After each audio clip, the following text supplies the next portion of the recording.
Yeah, so the Gong itself is 135 litres. I've got a 6 metre up today, reasonably breezy, and I've got an 84 centimetre foil on, which is 2,000 square centimetres area. I say 135 litres, probably the minimum that I would want with my weight. Winter wetsuit makes a difference, you carry a lot more water in your wetsuit. It's reasonably stable, but getting on is quite tippy. So I use the wing to stabilise me. And you've got to find yourself in the centre of the board. So as you can see, it's not quite under, but it's not far off. Get that wing above you.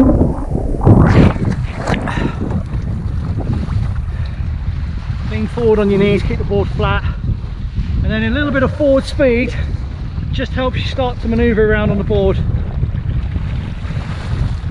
So a little puff of wind in the wing, get your front foot forward, get another little puff, stand up.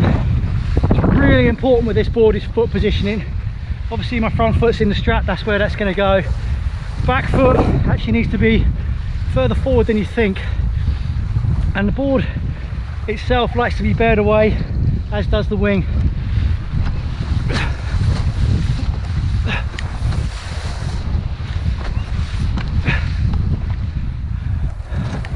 Now I tend to bounce the board, I tend to try and bounce the nose of the board into the water and then lift with my front foot as it bounces back, which sort of then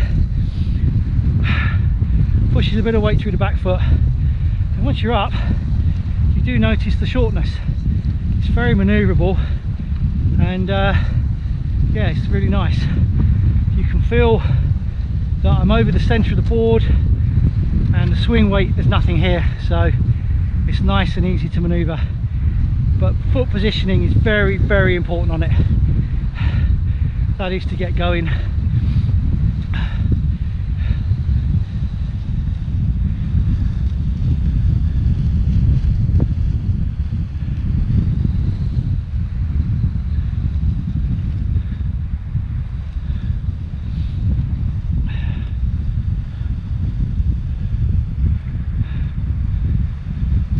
Now the Echo that I've got up today is a 6. When I came out it wasn't very windy, so I've got it quite full. The problem with that is that it's so fat into the wind, it doesn't want to go upwind.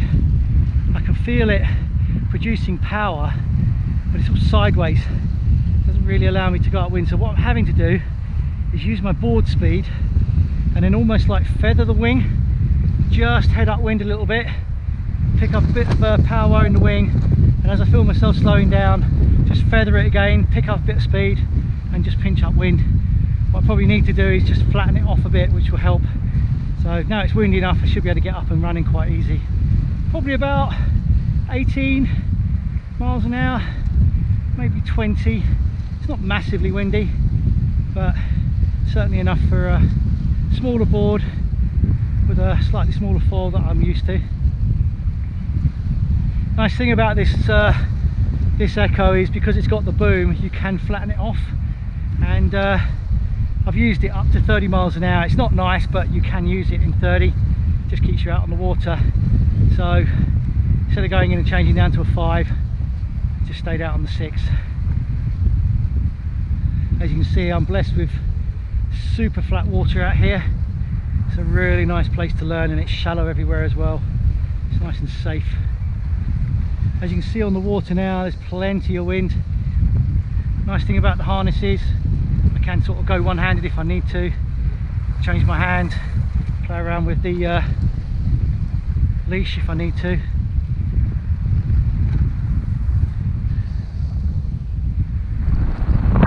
Let's see. Look down, board goes down. Typical. It's such a lovely feeling. Oh, gonna breach. Oh, got it back. It's such a lovely feeling. It's just no noise and it's so smooth. You can pump the board.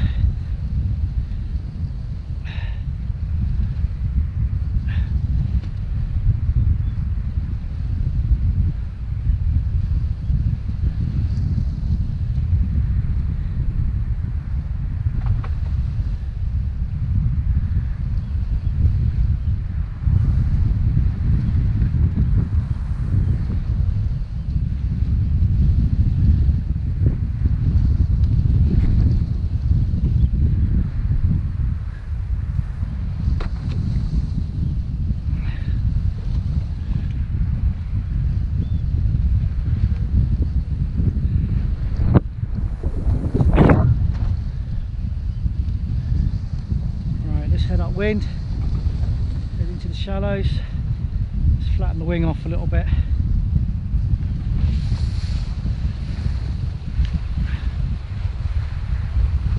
One of the nice things about the Echoes is that you have the boom, which does mean if the wind comes up, which it has now, you can actually flatten them off, which means that it takes some of that power out of the wing.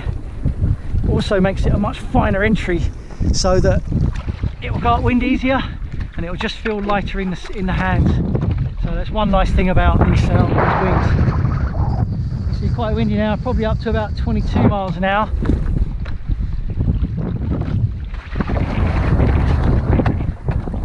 So I'm on my Gong today, my 510, 135 litres. I've got my Slingshot Manta 84. It's not a Slingshot, it's a Ride-engine, but it's the same as the 84. 84 centimetres across and 2,000 centimetres in area. Just fallen down a hole. Oh, there you go. With my 60 centimetre mast.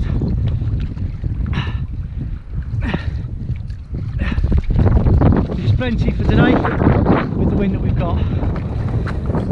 So, let's say I'm 105 kilos. I've got probably 7 kilos of foil underneath it. I've got a winter wetsuit full of water, so probably looking total weight on the board probably about 120 kilos, something like that, with all of the water, the wing and everything else like that. Obviously once you get on and get the wing in the air, then that weight disappears, but you'll see once I get on with nothing in the wing, the board is just on top of the water. So probably the minimum that I would want for my size. But you know what, once you get up on it, it feels absolutely lovely. So let's do it. Someone's having fun. Don't see that many people making those sorts of noises in other sports. Right, aggressive pull across the head. Oh, there you go. That's the problem with this board. If you lean back on it, the nose comes up, very difficult to get it back again, and off you go. So just don't rush it.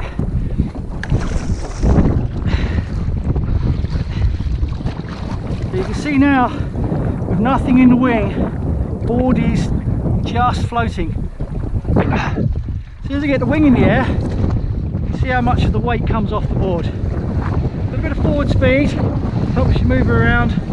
Front foot up, back foot up. Very important on this board where your back foot is. So, bouncing the board, bounce the nose into the water. As it comes up, just unweight it, let the foil settle, and pick up a little bit of speed. Very windy now, so not an issue. So, we're going to go on a long run. You're with me for, it's probably going to be over a kilometre in one run. You can see super flat.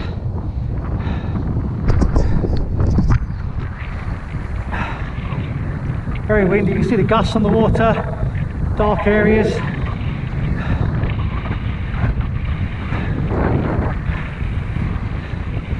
Probably riding about 40 centimetres off the water, absolutely no sound. Just hear the gurgle of the foil every now and again as it starts to come towards the surface. That's your cue, front foot on, weight on the front foot, just to bring the nose down, just so you can get rid of that height. You don't really want the foil breaching. You probably hear it just gurgling away.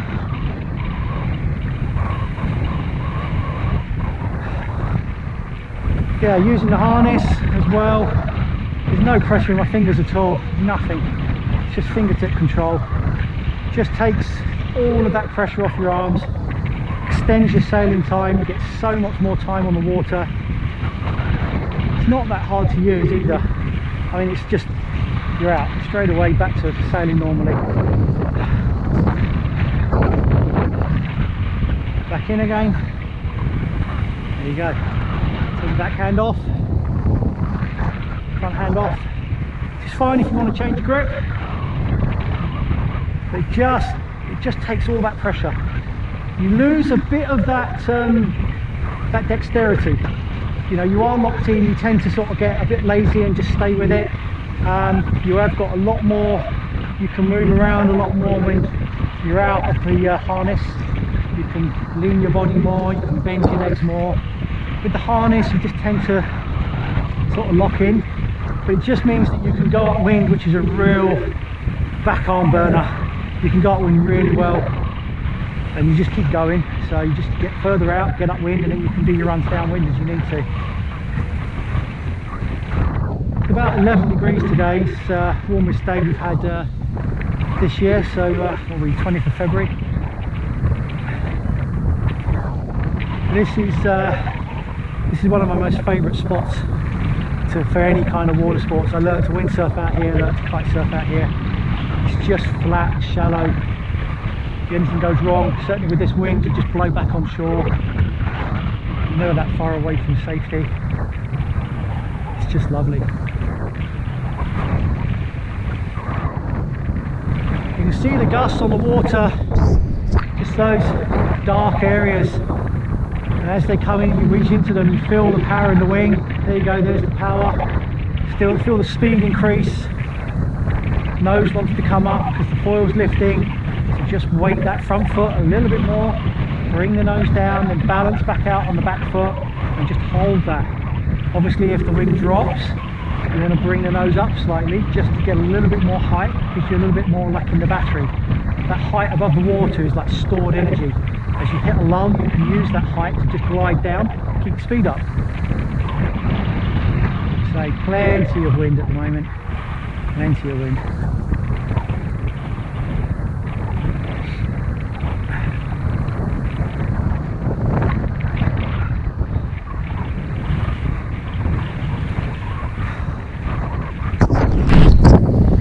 So you can see the Gong, quite a long way forward on it.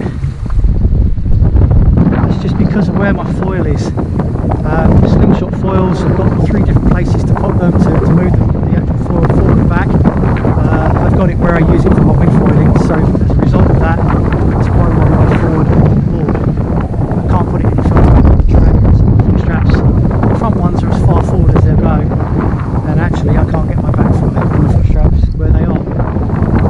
But I don't need it. I think I'd only need the back foot strap if I was going to jump.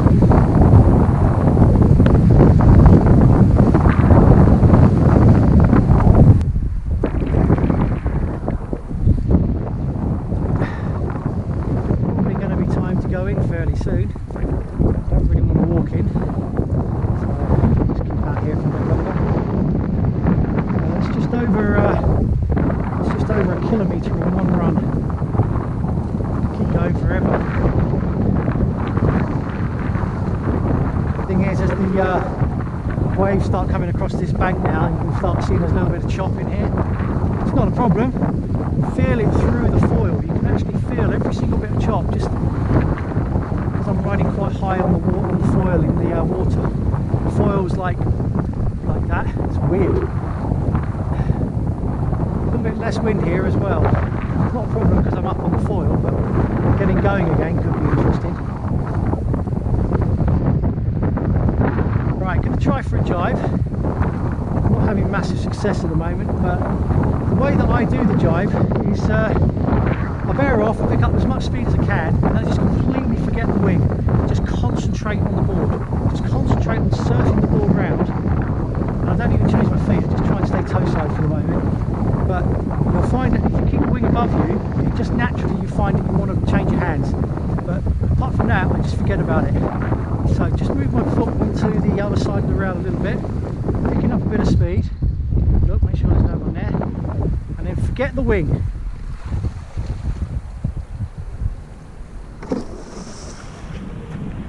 So I'm round. Not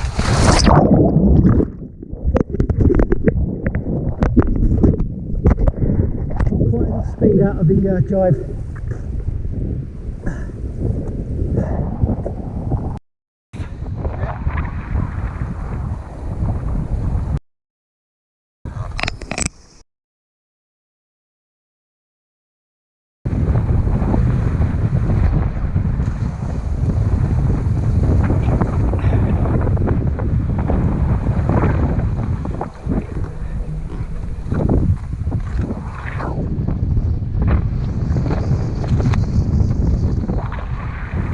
Bear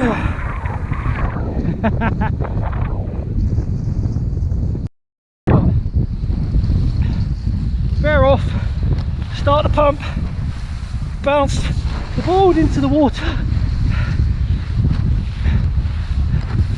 There we go. Much easier when it's windy. A couple of pumps and you're up.